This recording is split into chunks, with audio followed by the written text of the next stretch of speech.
Yan guys, meron tayong hawak dito, brake pad, nakalagay Mio at Sniper 135. Yan. Para sa kaalaman na lahat guys, itong brake pad ng Mio na to, tinutukoy nito Mio Sporty, Salty, tsaka Sniper 135. Kaparehas lang din to ng NMAX na rear. Mapa NMAX yung version 1, version 2. Pare-parehas yan yung rear, ito yung gamit, tsaka yung Sniper 135, tsaka Vega Force yan. Pare-parehas sila ng brake pad.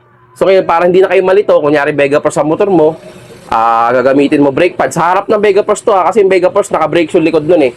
Pati Sniper 135 ata naka-brake yung likod nun. Pangharap ng Sniper 135 Vega Force, rear ng NMAX yan, harap ng Sporty, Salty, yan.